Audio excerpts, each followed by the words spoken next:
Hello बच्चों, प्रश्न दिया गया है इलेक्ट्रॉनों के अपवाह वेग या फिर अनुगमन वेग से आप क्या समझते हैं, हम लोग को बतलाना है। तो हम लोग इस प्रश्न का उत्तर देंगे, लेकिन उससे पहले हम लोग यहाँ पे मुख्य अवधारणा देखेंगे, जिसके आधार पे हम लोग यहाँ पे प्रश्न का उत्तर देंगे। तो मुख्य अवधारणा के अंतर्गत हम लोग पहले यहाँ पे इलेक्ट्रॉन की जो गति है उसको देखेंगे, फिर हम लोग अपवाह वेग या अनुगमन वेग को देखेंगे। ठीक है, तो सबसे पहले हम लोग यहाँ पे मुक्त इलेक्ट्रॉन का अध्ययन करेंगे।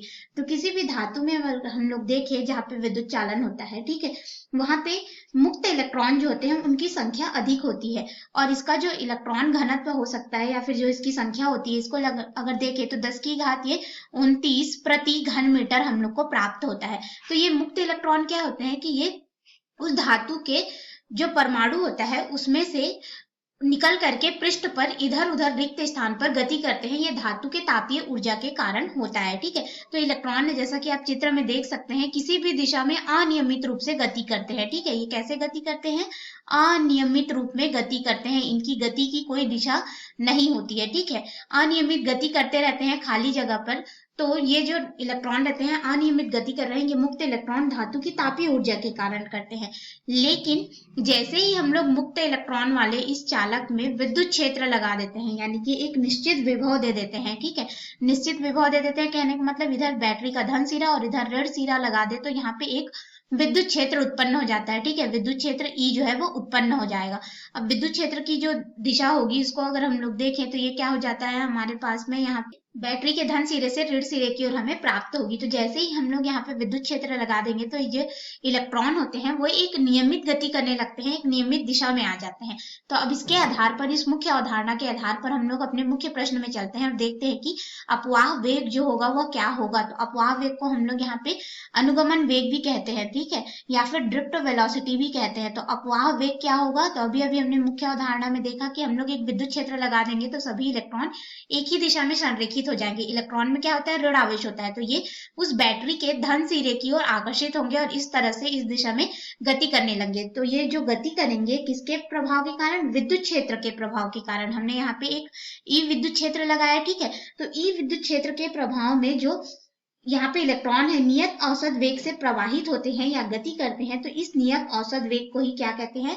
अनुगमन वेग या फिर अपवाह वेग कहते हैं। और इसे हम लोग यहाँ पे ये जो अनुगमन वेग या अपवाह वेग होता है, ठीक है, इसे हम लोग किस रूप में दर्शाते हैं? तो वी डी के रूप में हम लोग दर्शाते हैं। तो हमने अभी अभी देखा कि एक नियत औसत वेग से ये इलेक्ट्रॉन प्रवाहित हो रहे हैं, तो ये क्या हो जाएगा? अनुगमन वेग होगा, और इसे हम लोग वीडी के रूप में प्रदर्शित करेंगे। तो अनुगमन वेग का यहाँ पे हम लोग सूत्र देख लेते हैं। तो देखिए, अनुगमन वेग को हमने यहाँ पे वी डी के रूप में दर्शाया, और यह विद्युत क्षेत्र के प्रभाव में हमें मिल रहा है, इसलिए जो अनुगमन वेग होता है हमारे पास अगर देखें तो ये हमें प्राप्त हो जाता है विद्युत क्षेत्र ई हमारे पास यहाँ पे हो जाएगा, ठीक है, और गुणित में हमारे पास हो जाएगा मोबिलिटी या फिर गतिशीलता, जिसे हम लोग म्यू के रूप में दर्शाते हैं। तो ये गतिशीलता हमारे पास क्या हो जाएगा?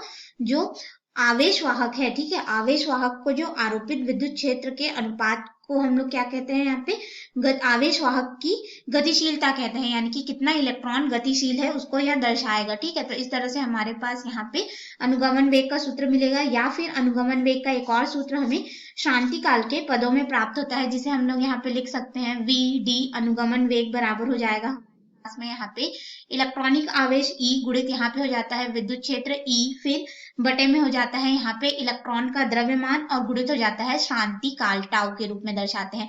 और यहाँ पे हमें ऋण प्राप्त होता है क्योंकि ये जो इलेक्ट्रॉन का आवेश है, इसलिए हमें यहाँ पे यह प्राप्त होगा।